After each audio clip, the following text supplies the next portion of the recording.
নমস্কার বন্ধুরা, কেমন আছেন? আজকে চলে এসেছি নতুন একটা রেসিপির সাথে। আজকে দেখাবো চিকেন বিরিয়ানি।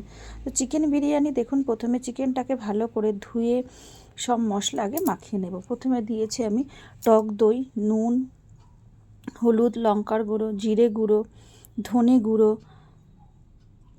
আর দিয়ে দিলাম তেল। এখানে আমি প্রথমে একটা পেস্ট বানিয়ে নেব।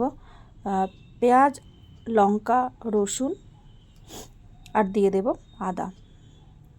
পেস্টটা হয়ে গেছে, এখানে দিয়ে দিলাম আদা, তার উপর দিয়ে দিলাম লঙ্কা, পেঁয়াজ, রসুনের পেস্টটা।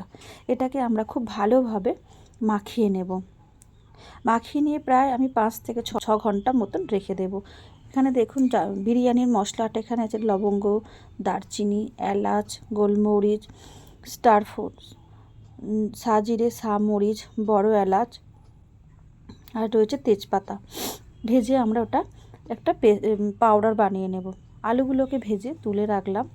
এরপর কড়াইতে বেশি করে তেল দিয়ে প্রথমে আগে বেরেস্তাটা করে নেব। দেখুন বেরেস্তাটা এইভাবে লাল লাল করে একটু ডিপ ফ্রাই করে ভেজে নেব। এরপর আসবো আমরা চিকেনটা বানাতে। প্রথমে কড়াইতে ঘি দিয়ে দিয়েছি। ঘিয়ের ওপর দিয়ে দিলাম গোটা গরম মশলা, দারচিনি, এলাচ আর দিয়ে দিলাম রসুন বাটা।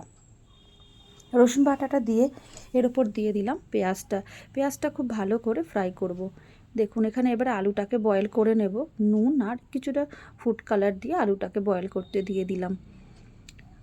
পেঁয়াজটা লাল লাল করে ভাজা হয়ে গেছে, এর উপর দিয়ে দিলাম আদাটাকে অল্প নেড়ে চেড়ে এর উপর মাখানো ম্যারিনেট করে রাখা চিকেনটাকে দিয়ে দেব।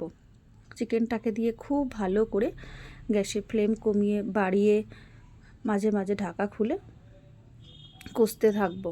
এখানে কোনো জল আমরা ইউজ করব না, এখান থেকে জল বেরাবে। দেখুন এর মধ্যে দিয়ে দিলাম বিরিয়ানি মশলাটা আর দিয়ে দিলাম নুন, দিয়ে আবারও খুব ভালো করে ঢাকা দিয়ে দেবো। এখানে আমি বিরিয়ানির ওপর যে দুধের এটা দেব সেটা আমি রেডি করে নিলাম। এখানে দিলাম কেওড়া ওয়াটার, রোজ ওয়াটার, মিঠা আতর আর দিলাম বিরিয়ানি ফ্লেভার আর কেশর। দুধটাকে ঠান্ডা করে অবশ্যই এগুলো মেশাবেন। গরম দুধে যেন এগুলো দেবেন না, তাহলে দুধটা কেটে যাবে। এটাকে আমি রেখে দিলাম। দেখুন আলুটা বয়েল করে এইভাবে রেখে দিয়েছি। দেখুন চিকেন থেকে অনেক তেলও বেরিয়েছে আর মোটামুটি রান্নাটা হয়েও গেছে। এটাকে গ্যাসটা বন্ধ করে এবার ঢাকা দিয়ে দেব।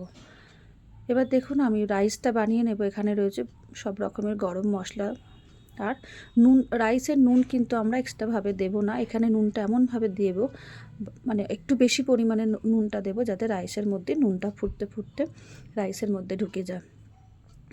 আর দিয়ে দেব তেল, আর নামানোর আগে দিয়ে দেব ওর মধ্যে লেবু। রাইসটাকে নাবিয়ে আমি ভালো করে একটা জায়গায় থালায়, যেহেতু রাইসটাই হচ্ছে সব থেকে মেন হচ্ছে, তো রাইসটাকে ঠান্ডা করতে দেবে। এবার প্রথমে আমি যেটা বিরিয়ানিটা বসাবো দমে সেটা রেডি করে নিচ্ছি।